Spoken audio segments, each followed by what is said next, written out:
Hello friends, today we'll be discussing the health benefits and risk of foxnuts or makhana. Usually foxnuts are also known as lotus seeds or makhana in Hindi.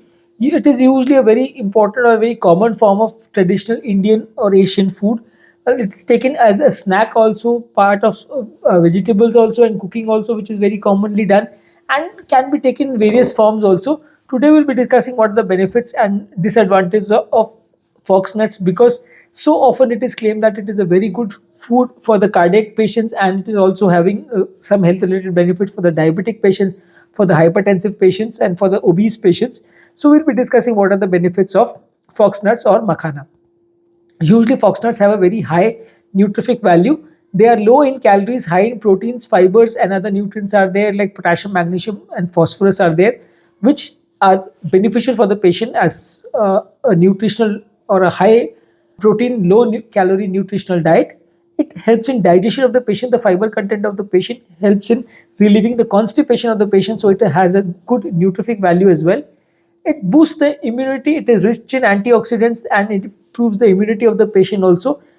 Usually foxnuts help in boosting the immunity of the patient by being very rich in antioxidants, and thereby these antioxidants help in scavenging the free radicals which normally cause aging and damage to the heart and the kidney, other organs. Usually these free radicals are removed by the antioxidant pattern of these foxnuts. They promote heart health by being low in sodium and high in potassium, whereby they reduce the blood pressure levels of the patient, reduce the heart risk of the patient. People who are obese find this as a low calorie alternative, and which is high in fiber, so the amount of craving for food also decrease, so it promotes satiety, reduces the hunger, and this helps in weight management. So people who are obese or people who want to control their weight also use this as a very low calorie, high fiber alternative to satisfy their hunger. Because it is a rich source of flavonoids and phytochemicals, it helps in reducing the premature aging, and it removes the free radicals inside the body.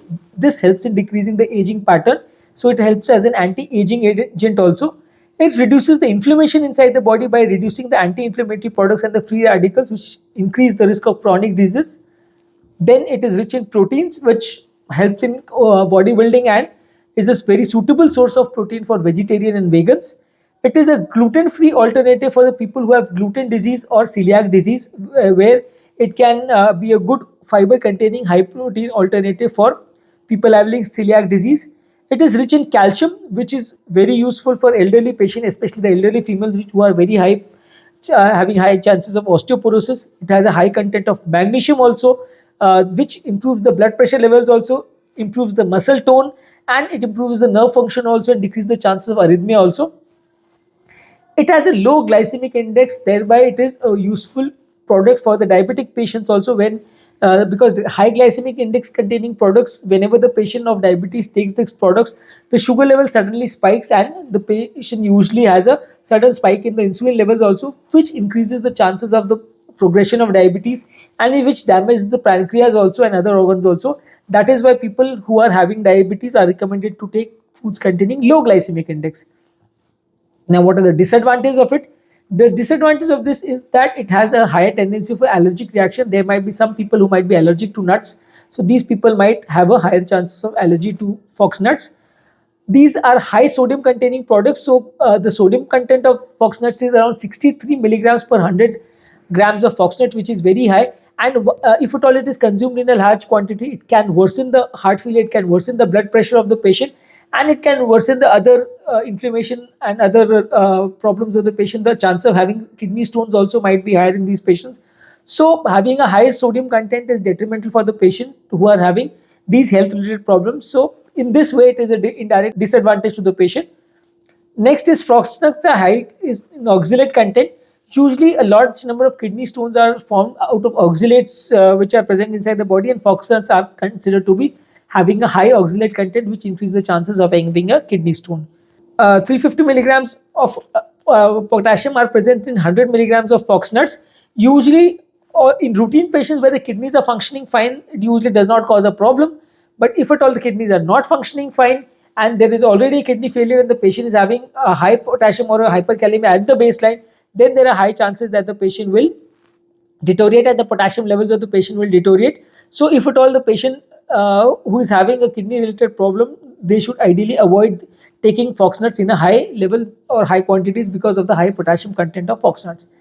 Next problem is that it has a higher phosphorus content, which also routinely it helps in the proper functioning of the body and the health of the patient. But excessive amount of phosphorus in a kidney patient or a patient having a kidney related problem can be dangerous for the patient, because it adversely affects the bone health, and it adversely affects the overall health requirements of the patient also. So it is bad for the patient to have a higher phosphorus content if at all the patient is having a kidney related issues.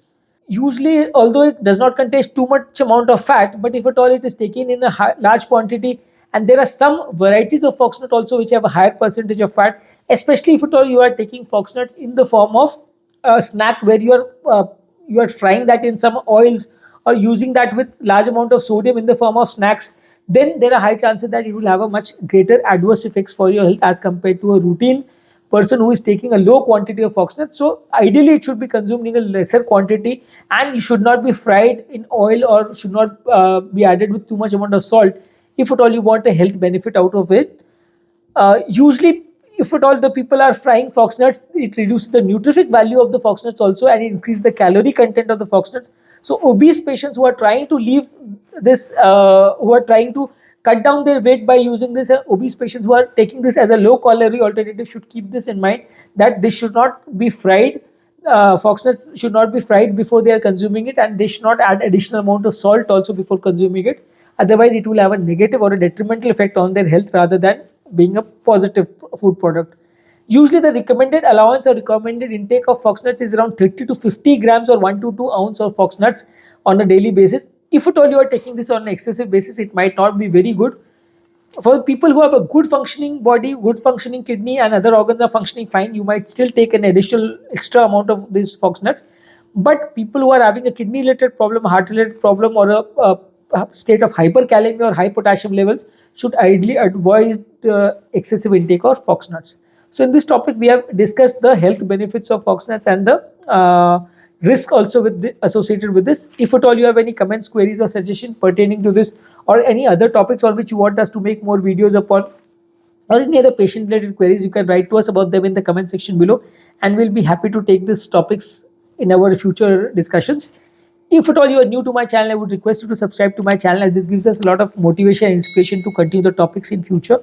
The people who are not interested in huge amount of technical details and want a very brief summary of most of the topics, for these people we are constantly uploading YouTube shorts which are short summary of most of the topics.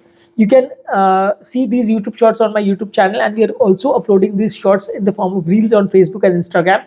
You can follow us in these channels, and you can also use this reels as in the form of health tips, and you can forward these reels to your friends, families, and to your social media groups as well. If at all you have any difficulty in finding the appropriate topic which is suitable for your interest, you can go to the channel playlist, and in these playlists we have divided the channel into various topics depending on various diseases. This disease about which you want to gain more information, you can go to that disease or click that disease playlist, and all our topics which are available on my channel pertaining to that disease will be available for you, and all the shorts are also added to the playlist also over there, and there you can find the more relevant topics without wasting too much amount of time. Thank you.